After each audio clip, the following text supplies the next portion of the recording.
2025년 9월 마지막 주 주일 싱가포르 순복음교회의 주일 예배 설교 본문은 시편 91편 14절부터 16절이 되겠습니다. 이 시간 다 같이 시편 91편 14절에서 16절을 함께 읽어보면서 하나님의 말씀을 기대하며 나아가 보도록 하겠습니다. 같이 읽겠습니다.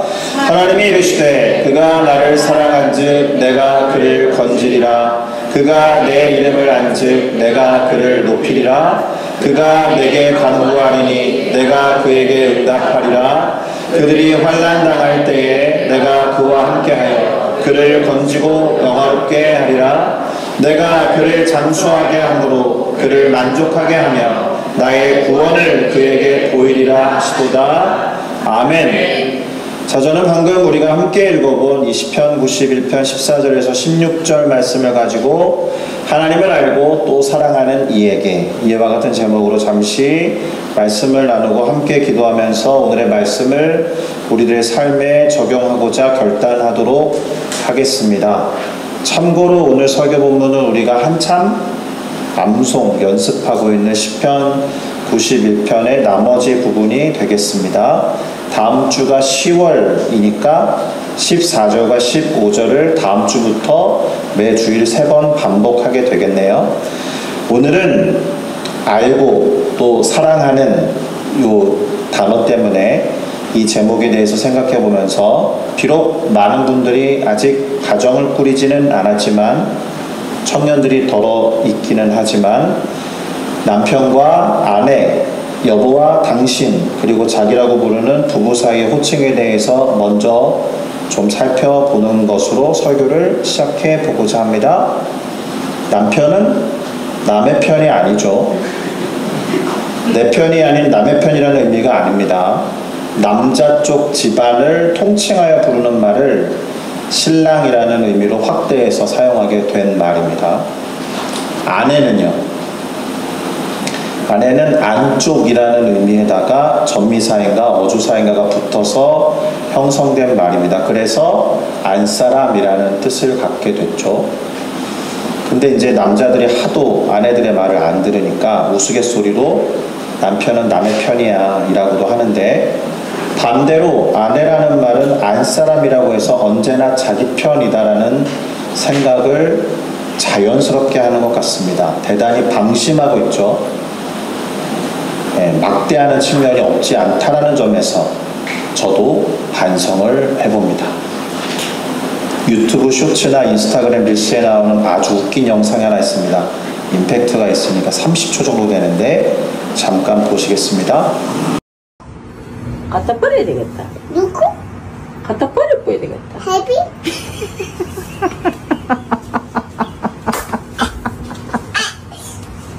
조심해. 잘 들으셨어요?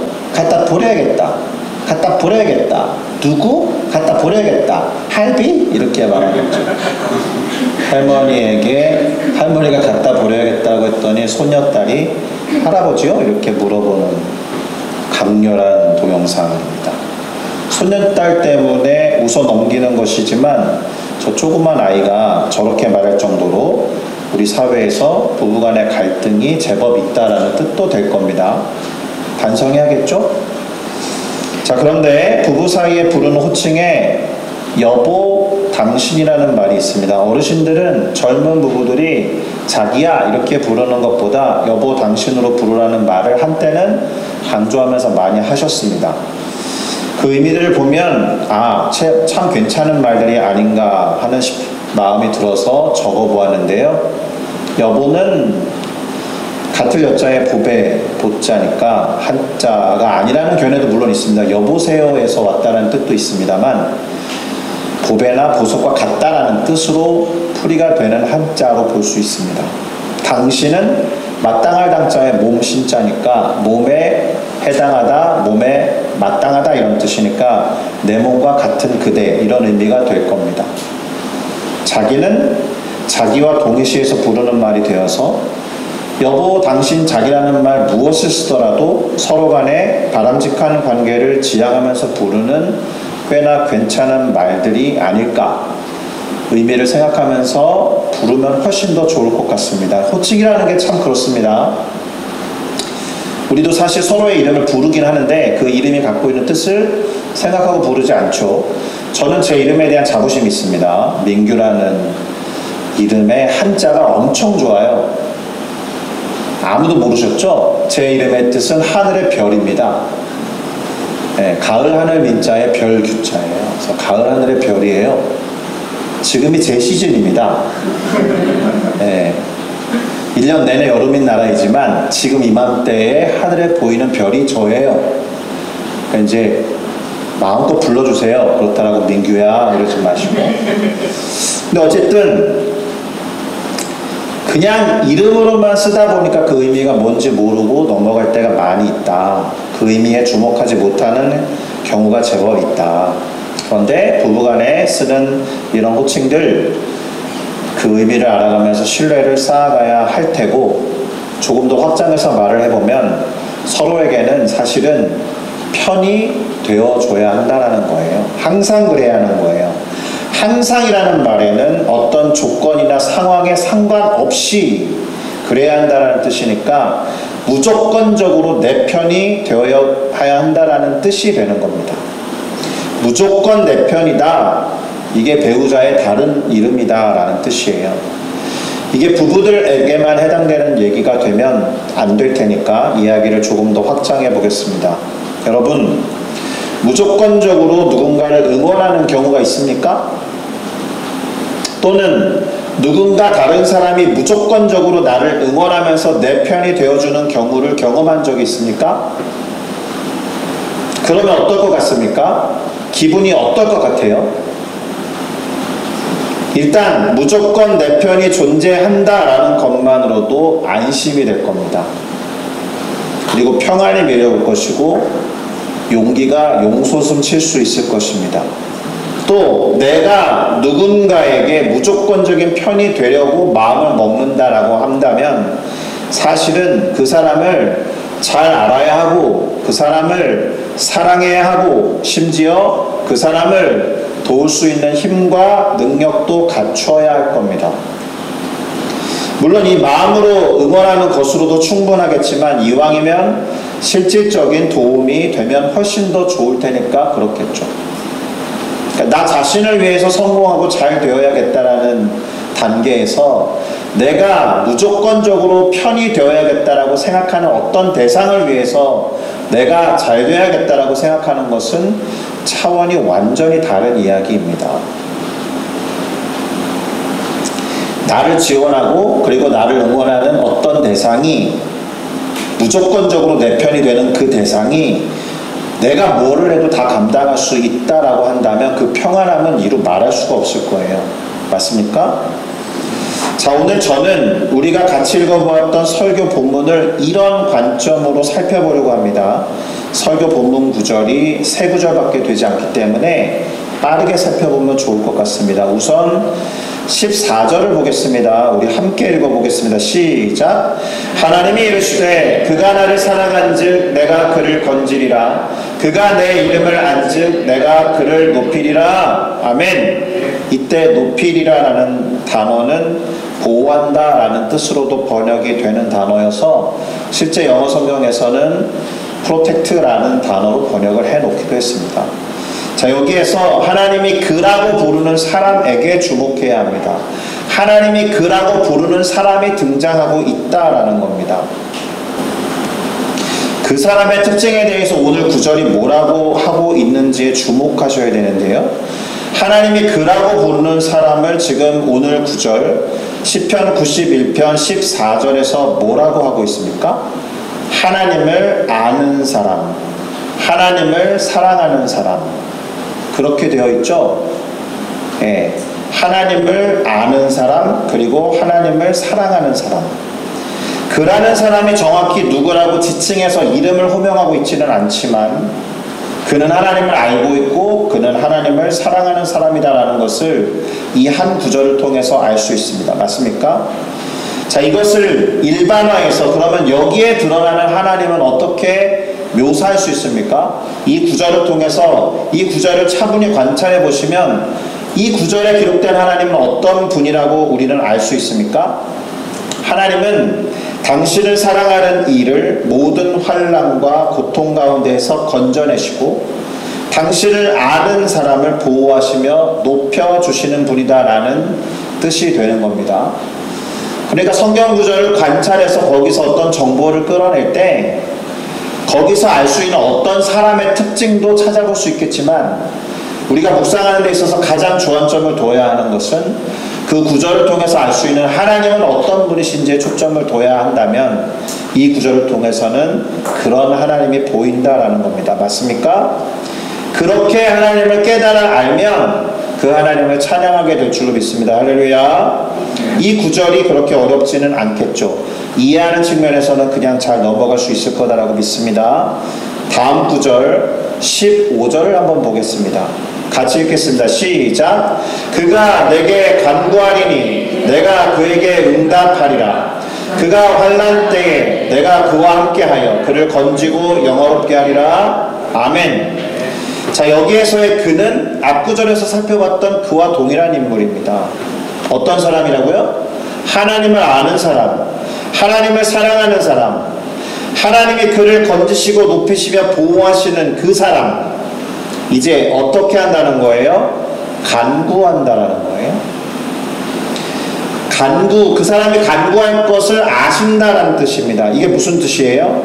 하나님에게 간구하는 사람이다. 그 사람은 하나님에게 필요한 것을 얻기 위해서 간구하는 사람이다. 다른 말로 하면 하나님이 필요한 사람이다. 스스로 해결하고 스스로 문제를 해결해 나갈 수 있겠지만, 스스로 머리를 쥐어짜고 고민할 수 있겠지만 하나님이 문제를 해결해 줄 수 있다라고 굳건히 믿어서 하나님을 찾고 하나님의 이름을 부르며 간구하는 사람이 그다. 그러면 응답하겠다라고 하신 겁니다. 그가 환난을 당할 때 그로부터 떠나 있다거나 그로부터 멀리 있으면서 뒷짐지고 에헴 하는 그런 분이 아니다. 함께 하시면서 그를 건지시고 영화롭게 하시는 하나님이다 라는 겁니다.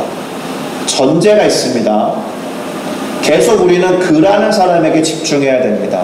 바로 그여야 해요. 어떤 그입니까? 하나님을 알고 하나님을 사랑하는 그여야 해요.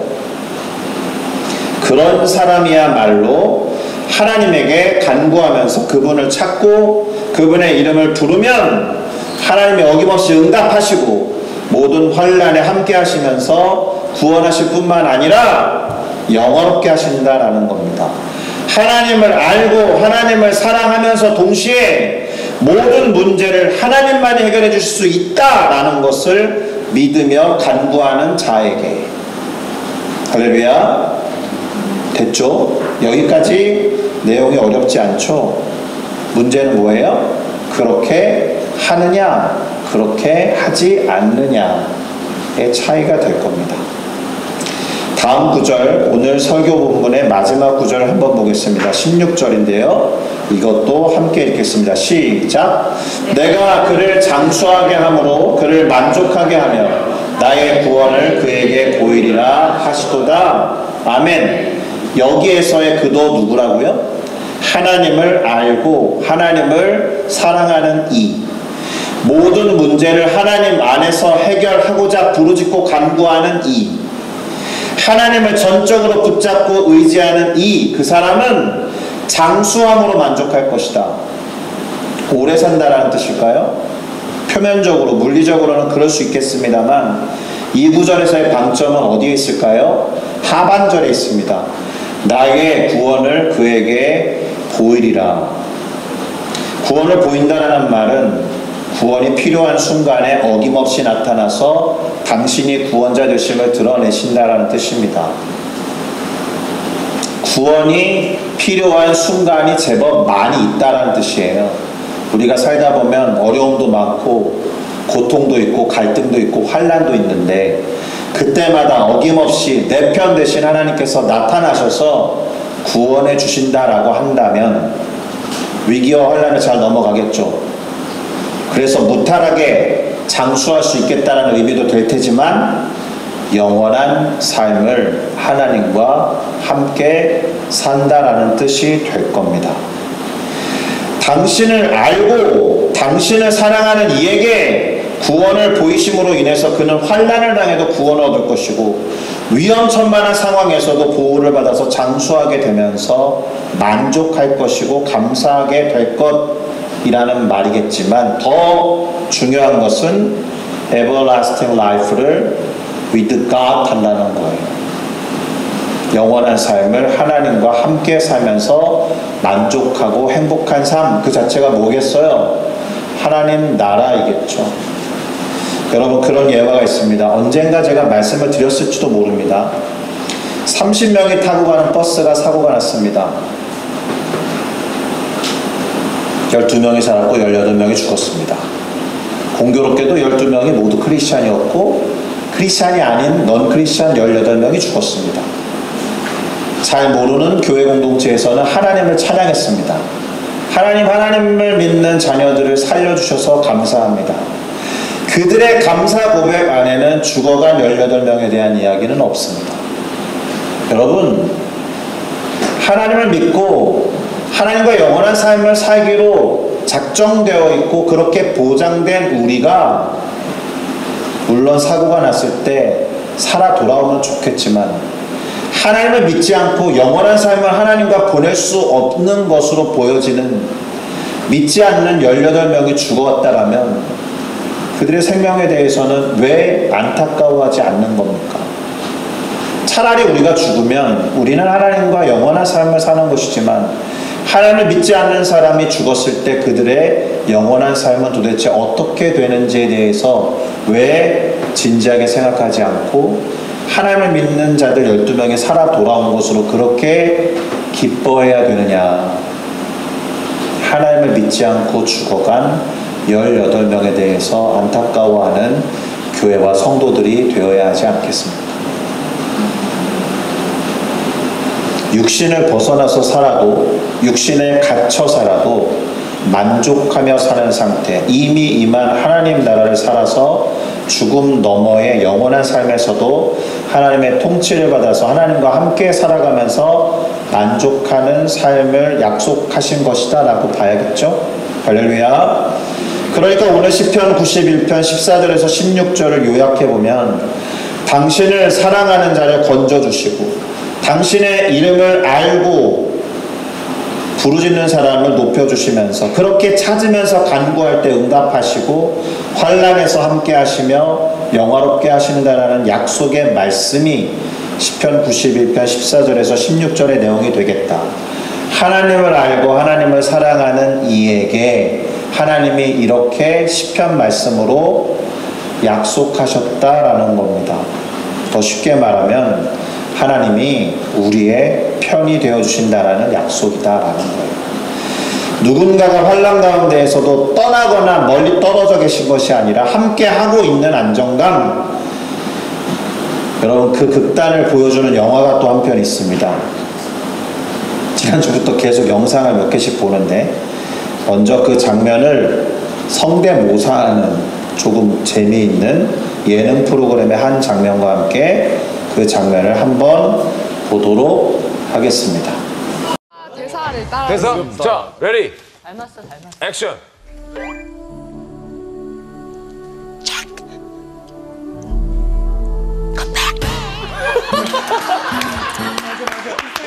그게 있었어요.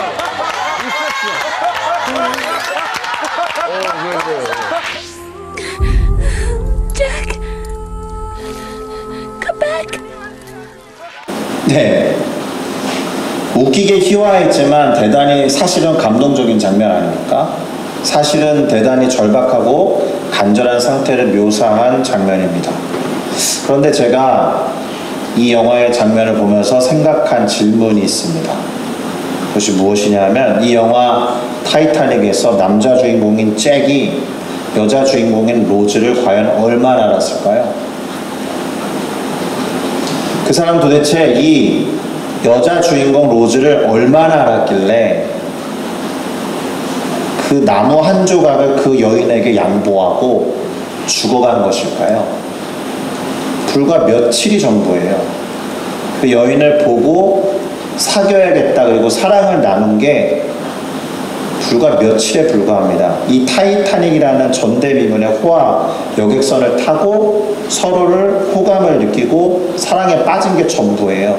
기록에 보니까 1912년 4월 10일에 출항해서 1912년 4월 14일에 빙산과 충돌한 후에 약 3시간 뒤 4월 15일 새벽에 침몰한 것으로 되어 있거든요.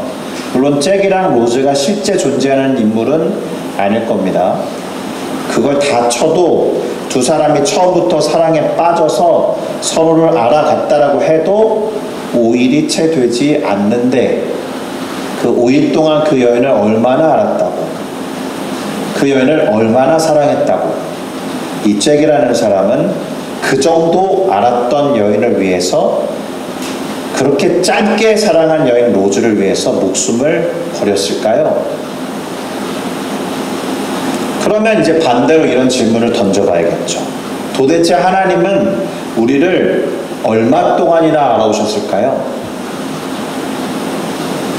아까 얼핏 말씀드리긴 했지만 우리를 계획하시고 태어나게 하신 이래로 언제 계획하셨고 또 우리를 도대체 어디까지 끌고 가실지 모르기 때문에 우리는 이렇게 말할 수 있겠죠. 영원부터 영원까지 하나님은 우리를 알고 알아가시고 당신이 아는 지점까지 우리를 끌고 가고 계시죠. 그러니 그 알의 깊이는 상상할 수가 없는 겁니다. 심지어 성경에 보니까 머리털 개수도 아신 바 된다라고 하지 않습니까?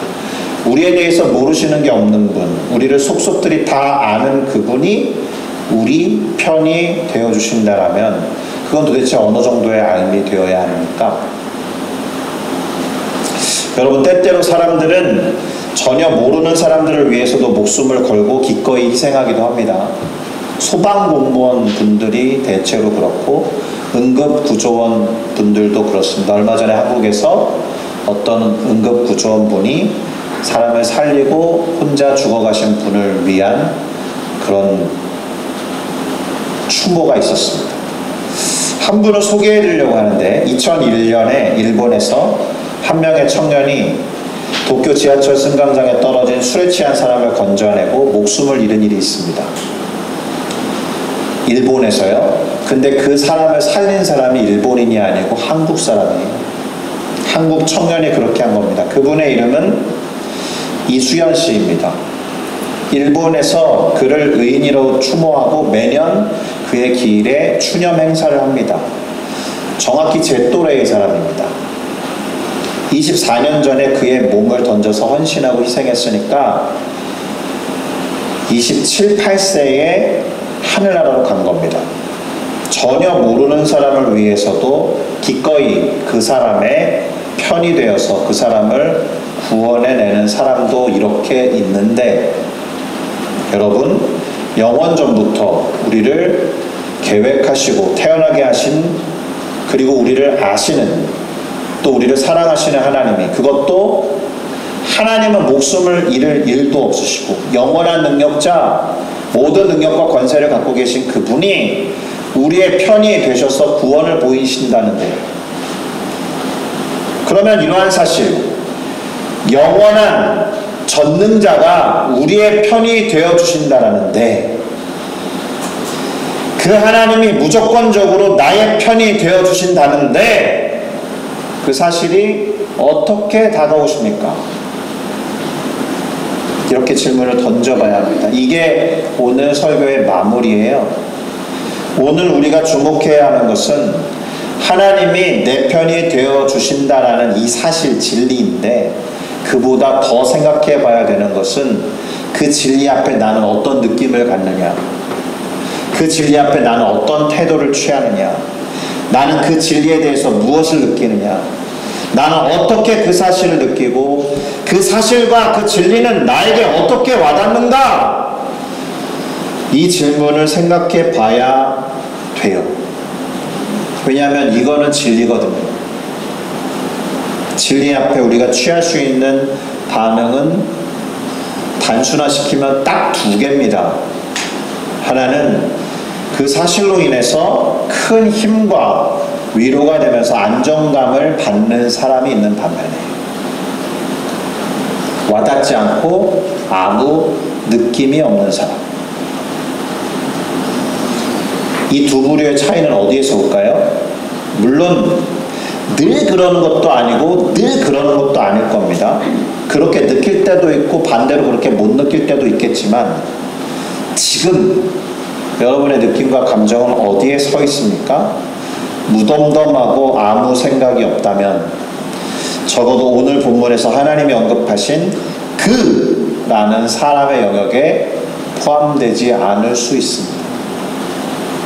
다시 정리해서 말씀드립니다. 오늘 본문에서 하나님이 그라고 칭한 사람은 하나님을 아는 사람이었고 하나님을 사랑하는 사람이었으며 하나님이 내 모든 문제들을 해결해 주실 수 있다는 확신이 있었기 때문에 그분을 의지하고자 부르짖고 간구하며 그 이름을 찾는 자였다. 그러니 관건이 뭐라는 거예요? 하나님을 알아차리는 것이 관건이죠. 하나님을 알고 경험하는 것이 관건이죠. 그분을 인정하고 높이며 찬양하는 것, 궁극적으로 그분을 사랑하는 것이 관건이 되겠죠. 왜요? 하나님은 그대로 계시니까. 하나님은 변개하고 변심하는 분이 아니니까. 늘 내가 너의 편이 되어줄게라고 거기 계신 분이니까. 사람과 사람 사이의 관계에서는 변수가 워낙 많아서 한쪽이 아무리 노력해도 반대편이 노력하지 않으면 겨우 50일 되지만 그래서 때때로 내 편인 것 같다가도 남의 편인 것 같아서 완전히 관계가 깨어지기도 하지만 하나님은 그렇지 않잖아요. 하나님은 항상 우리를 향하고 계시기 때문에 사실은 우리한테 달린 문제 아닙니까? 우리가 그분을 알고 우리가 그분을 사랑하고 우리가 그분을 찾으면 오늘 말씀대로 응답되는 게 뻔한 거 아닙니까? 그래서 관건은 우리에게 있다. 우리가 사랑하고 하나님을 찾으면 그 관계는 깨어질 리가 없어요. 오늘 설교 본문 시편 91편 14절에서 16절을 한 번 더 제가 읽어드리겠습니다. 그가 나를 사랑한즉 내가 그를 건지리라. 그가 내 이름을 안즉 내가 그를 높이리라. 그가 내게 간구하리니 내가 그에게 응답하리라. 그들이 환난 당할 때에 내가 그와 함께하여 그를 건지고 영화롭게 하리라. 내가 그를 장수하게 함으로 그를 만족하게 하며 나의 구원을 그에게 보이리라. 아멘. 이 구절에서 우리가 해야 되는 것은 딱 세 가지입니다. 하나님을 사랑하고 하나님을 알고 하나님께 간구하는 것. 나머지는 다 하나님이 하겠다고 하신 겁니다. 안 하고 계신 겁니다.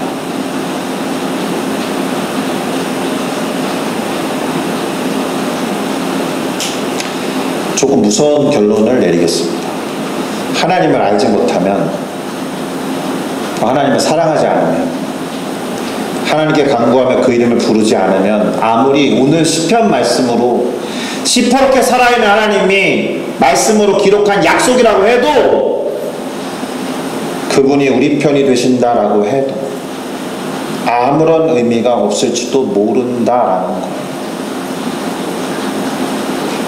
이 말을 뒤집어서 말하면 그분이 나와 함께 하시고 내 편이 되어주신다라는 문장을 곱씹어보고 되새겨볼 때 내 마음의 상태를 점검할 수 있다라는 겁니다.